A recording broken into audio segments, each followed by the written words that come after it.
All right, in this video, I'm going to give you the ugly truth about open houses in Silicon Valley. Here it is, it's springtime, and this weekend I am holding open 4 of my listings, and so my thoughts are turning to open houses. I'm going to be having a lot of conversations with my clients about open houses, so I thought I would share my thoughts about open houses with all of you. Hey, before I go any further, could you do me a favor? Would you mash that subscribe button right there and subscribe to my YouTube channel? And don't forget to click that little bell to make sure that you get a notification every time I put up a brand new, fun, fact-filled video, kind of like this one. One big question that people have is, do you need to hold your house open?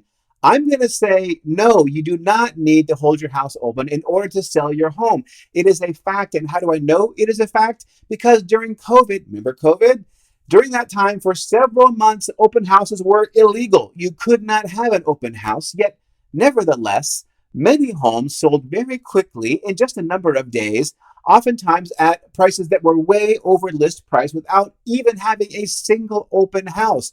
So we know it's a fact. You can sell your house, get it sold very quickly and for a very high price without an open house ever.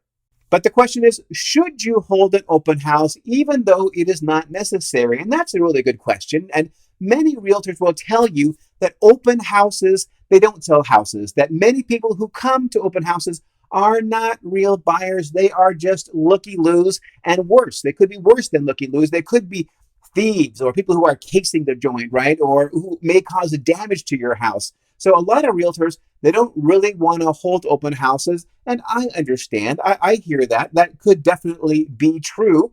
So there are many reasons why you might not want to hold an open house. And if you don't, I totally get it. And just know that it is not necessary to do that in order to get a really great price for your home.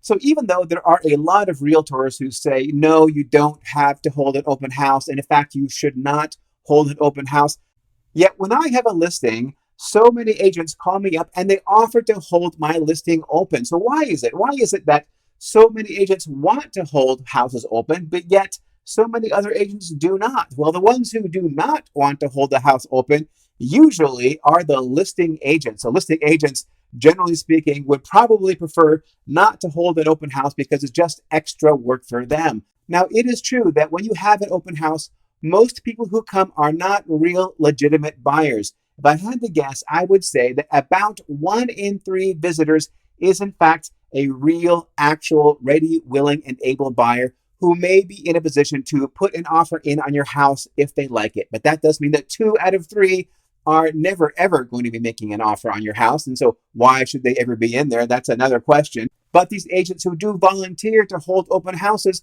they are looking for that 1 in 3 who also does not have an agent currently. So they want to find a buyer who is in the market, who is presently unrepresented, in the hopes of being able to represent them, not so much on the sale of your house, which you want to sell, but any house. They don't care. It could be your house, somebody else's house. They are just looking for a way to connect with ready, willing, and able buyers who are in the market today.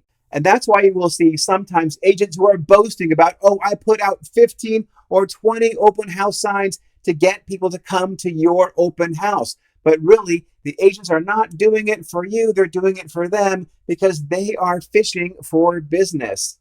But the truth is, the odds of some person who is randomly driving by and sees an open house sign and decides to stop in, check out the open house, and he hadn't been planning on buying a house that day, but saw your house and decided they want to buy it, the chances of that happening are about 1,000,000 to 1.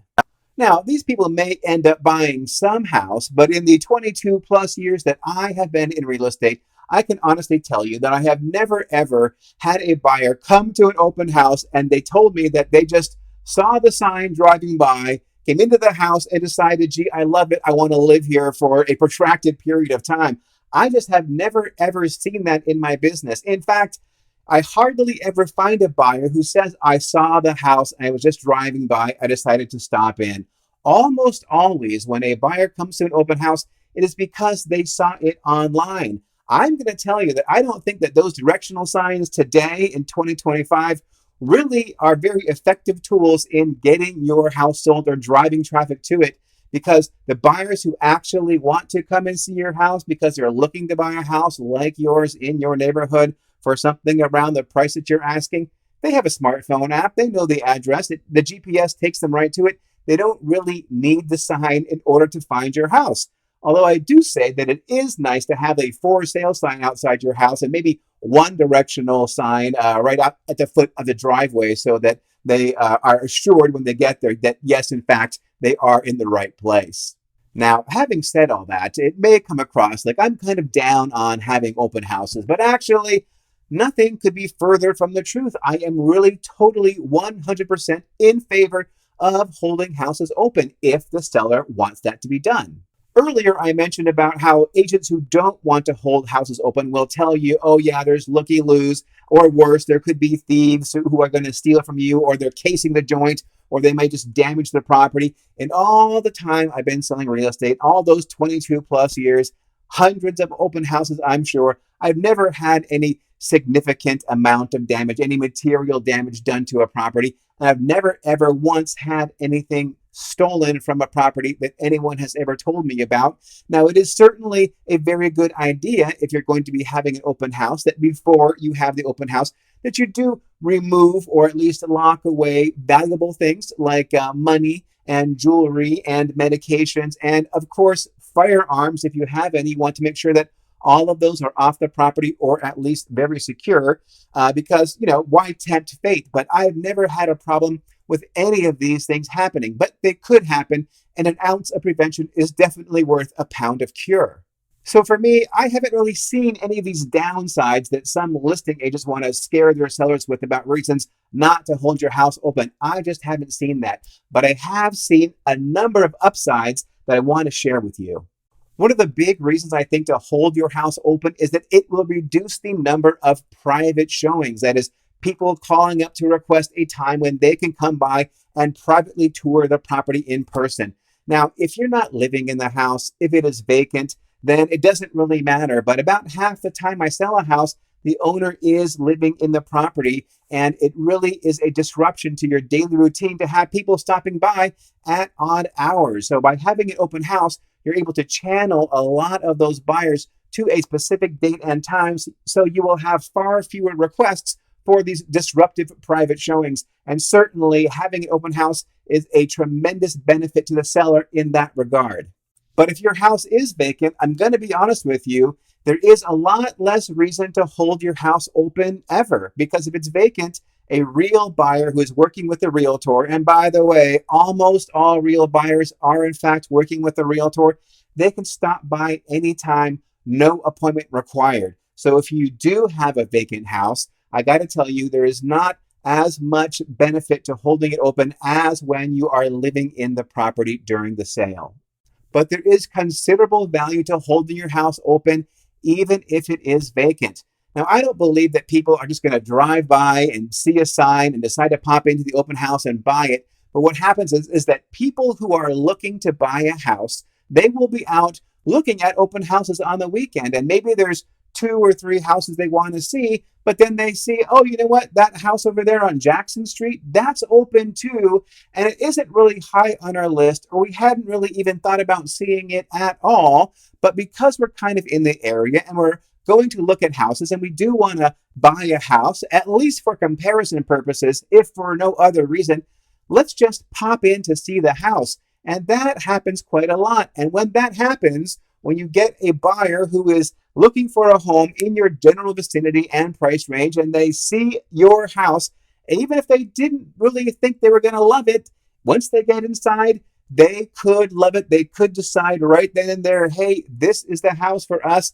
It happens quite a bit. And that is the benefit of having an open house at the same time that other houses are open. Now, that is something that can happen, and I know that it definitely has happened for several of the listings which I have had over the years, and I'll bet you it's happened a lot more times than that, but I don't even know about it. A lot of times agents will call me and say, my buyer came to your open house and they really liked it, and I don't know if they were planning to see it or they just saw it because it happened to be open when they were driving around and looking at other open houses, but I'm sure that it happens a lot more than you think. So what can you do to have a really successful open house, to get a lot of people at the open house? Well, my recommendation is to post the open house on a Wednesday evening. Yeah, I'm saying it Wednesday, maybe around 4 o'clock or 5 o'clock or 6 o'clock. Post the open house online, that is on the multiple listing service, which will then be syndicated out to all the major real estate portals and all the real estate websites of all the realtors.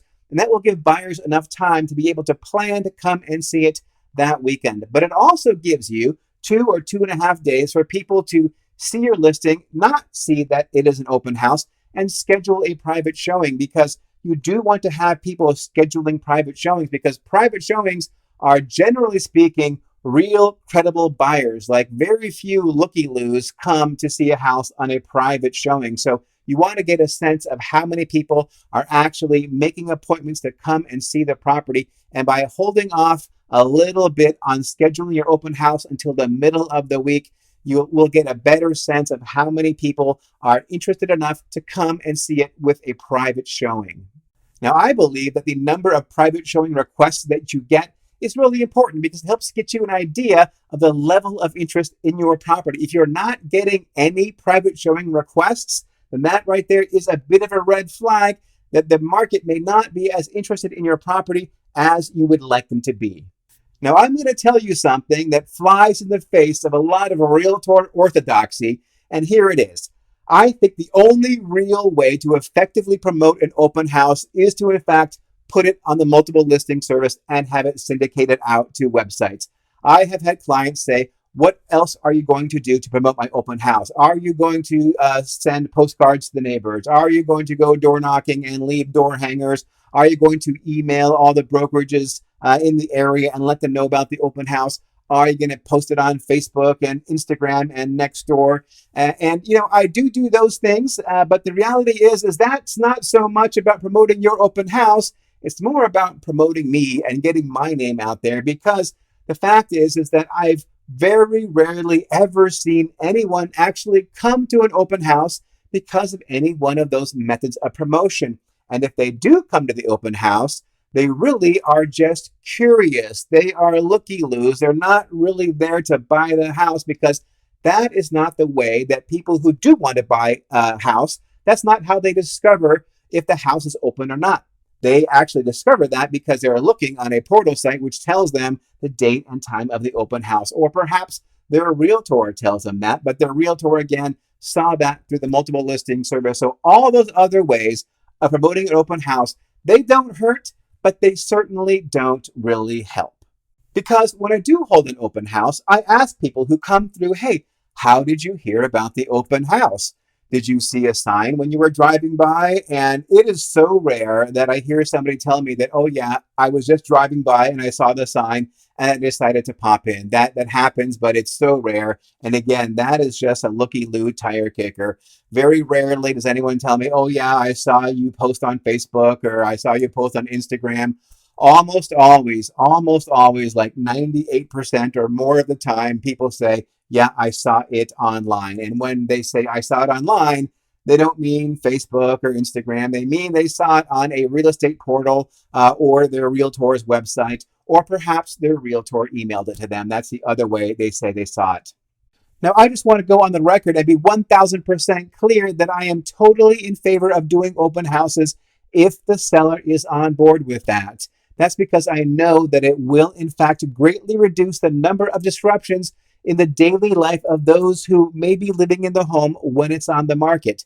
But not only that, I know that open houses can help increase the number of buyers who get through the door quickly. And the more buyers who get through the door means the more offers you're going to get. And the faster you get more offers means a higher sale price and better terms. So I am totally in favor of doing those open houses. Now, what if you have an open house and, God forbid, nobody shows up, or just like 1 or 2 people show up? I got to be completely honest with you and tell you that that is a huge flashing red light. That is the market telling you that it does not see the value in your house at the price that you are asking for it. That is one surefire way to know that the buyers just are not feeling your house at the listed price. So, but let's say that you had an open house and that actually a good number of people came through. Congratulations, that is awesome. And if you're a seller, you're probably going to want to know, What was the feedback like? And that is really important. So I want to address that topic right here.